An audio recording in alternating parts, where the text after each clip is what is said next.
नमस्कार। आज आपके लिए गंगा मैया का दूसरा वाला भाग, तीसरा वाला पाठ, दूसरा वाला भाग।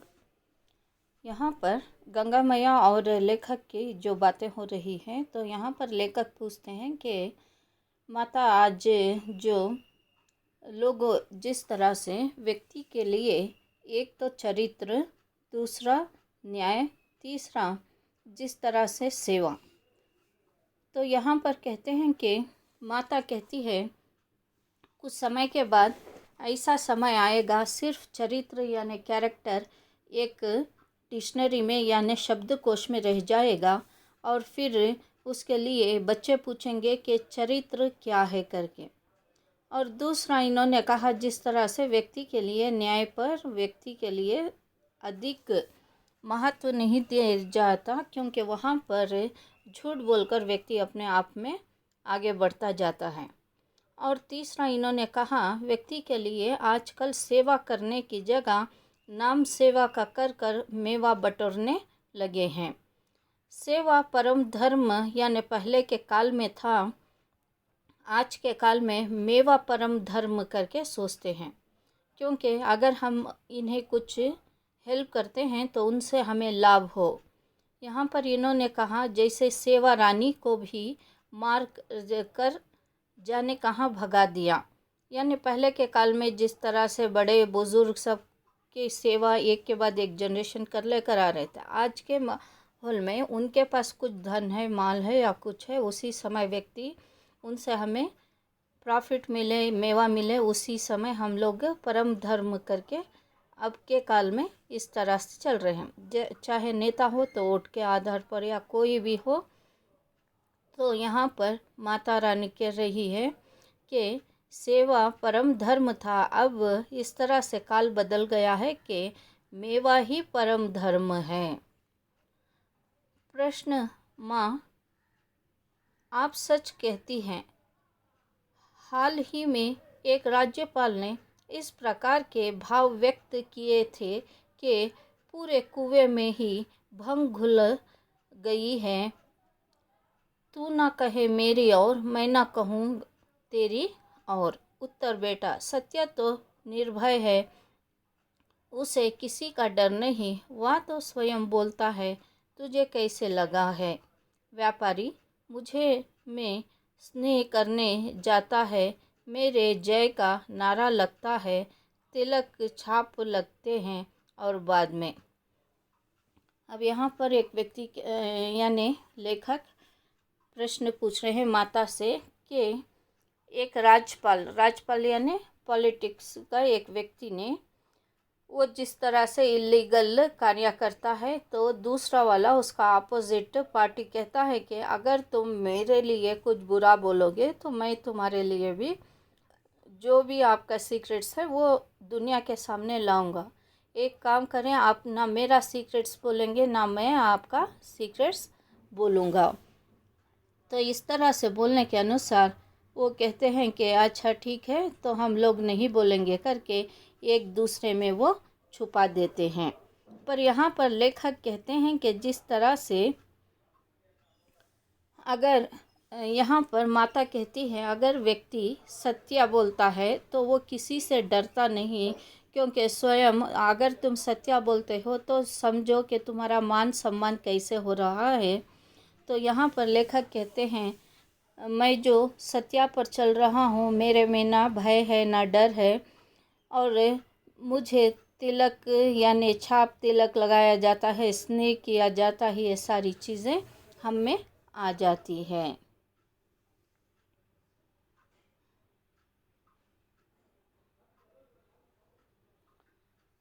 नेक्स्ट प्रश्न: माँ, आप बिल्कुल मेरे मन में भावों को अभिव्यक्ति दी है, या असंगित क्यों?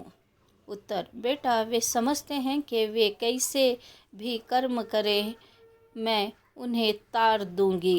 प्रदूषण तो छुआछूत का रोग है। जनता को कष्ट देकर मेरे शरण आते हैं और मेरे निर्मल जल को मालिन करते हैं। यहाँ पर माता जी कह रही है कि जिस तरह से बहुत से लोग इस तरह से होते हैं, किसी को दर्द दुख देकर वो पापी बनते हैं। तो जिस तरह से माता की शरण में आते हैं, प्रदूषण को छुआछूत का आधार यानी एक रोग करके कहा गया है।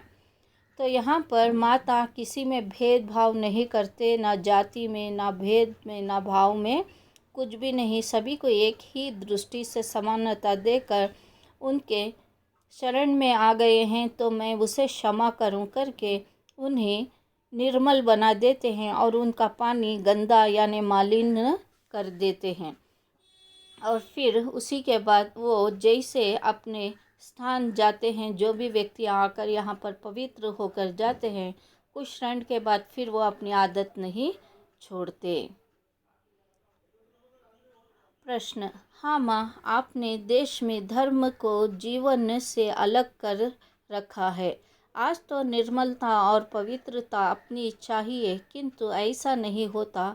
जब तक गीता आदि धर्म ग्रंथों के अनुसार आचरण नहीं करते, तब तक अपेक्षा सुधार नहीं हो सकता। इस कार्य को कैसे किया जाए? उत्तर: बेटा, देख रही हूँ महंगाई, रिश्वतखोरी और पाश्चात्य बढ़ती चली जा रही है। इनका कोई अंत दिखाई नहीं देता। धर्म का भी व्यापारीकरण हो रहा है। राजनीति के बारे में तो गिरा अन्याय नयन बिनु बानी, यानी गिरा अन्याय नयन बिनु बानी। आपस में ऐसे लड़ रहे हैं जैसे नगर पालिका के स्कूल के कक्षा 1 के बच्चे, यानी अंधों की नगरी में आईने बेचना। और दूसरा क्या है, नगर पालिका कॉर्पोरेशन स्कूल के फर्स्ट स्टैंडर्ड के बच्चों को कहा गया है। आजकल धर्म के आधार पर लोग क्या कर रहे हैं, देश को जिस तरह से यहाँ पर माता जी के पास यानी गंगा मैया के पास लेखक कहते हैं, तो आज का जो कार्य है, जो वातावरण है, वो बदलता जा रहा है। तो अब इसको हम लोग कैसे परिवर्तन ला सकते हैं, चेंज कैसे कर सकते हैं? तो यहाँ पर गंगा मैया कहती है, जब तक धार्मिक पुस्तकें इस धरती पर रहती है तो अच्छाई सदैव रहती है, पर झूठ कुछ समय के लिए रह सकता है, पर कष्ट बहुत होता है। कारण क्या है? जैसे देखो, गीता इन्होंने कहा है, धार्मिक ग्रंथ जितने भी कोई भी धर्म के ग्रंथ हैं, तो उनसे कोई ना कोई सभी को अच्छी दिशा प्राप्त होती है। तब उनके मन में थोड़ा ना थोड़ा अपने धर्म की ओर से, ग्रंथों की ओर से थोड़ा ना थोड़ा भय होता है, तो उनके मन में थोड़ी सी करुणा भी होती है। अब यहाँ पर कहा है कि इस देश को सर्वनाश करने के लिए 3 चीज़ें आगे आ गई हैं, तभी इस देश का उद्धार नहीं हो रहा है। पहला वाला महंगाई, दूसरा रिश्वतखोरी। महंगाई यानी आज का जो दाम है वो कल नहीं रहेगा, बदलता जाएगा। समझो आज एक 5 की चीज़ 15 रुपये कर देंगे, 100 की चीज़ 300 रुपये, या 1000 की चीज़ 5000। इस तरह से हर एक आधार पर टैक्स, GST इस तरह से बता रहे हैं। अगर एक व्यक्ति होटल में भी खाएगा तो उसे 10 बार सोचता है कि अगर मैं इतना खाऊं तो उसका GST कितना होगा। तो ये महंगाई व्यक्ति को मार दे रही है। रिश्वतखोरी, अगर आप किसी नौकरी को पाना है, कोई किसी पोस्ट को पाना है, तो आप उसे प्राइड देना है, यानी रिश्वत देना है। तीसरा क्या है? वास्तविकता। अगर आपके पास धन है तो व्यक्ति आपका मान सम्मान करेगा, आपके पास धन नहीं है तो सिर्फ ना आपका मान है ना सम्मान है, जिस तरह से जानवरों की तरह बिहेवियर करेगा। तो बिहेवियर इस तरह से होता है, तो इसी तरह से देश का सर्वनाश हो रहा है। आजकल देश क्या हो गया है, एक व्यापारीकरण हो गया है, यानी एक बिजनेस हो गया है। बिजनेस किससे हो गया है? राजनीति से, यानी पॉलिटिक्स से। जैसे अंधों की नगरी में, यानी गिरा नैन बिनो बानी। तो यहाँ पर अंधों को काला चश्मा हो सफ़ेद चश्मा हो, उन्हें कोई फ़र्क नहीं पड़ता, इस तरह से बेचने के बराबर है।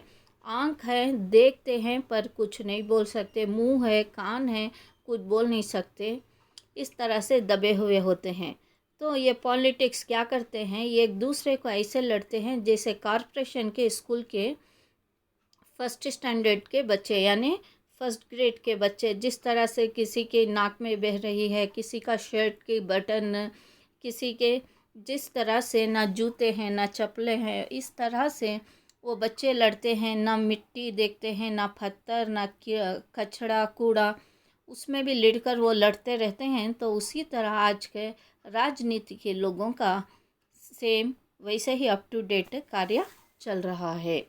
प्रश्न, दल से दल लड़ता है, दलों में अंदर भी लड़ाई चलती है जो दल पैदा करती है।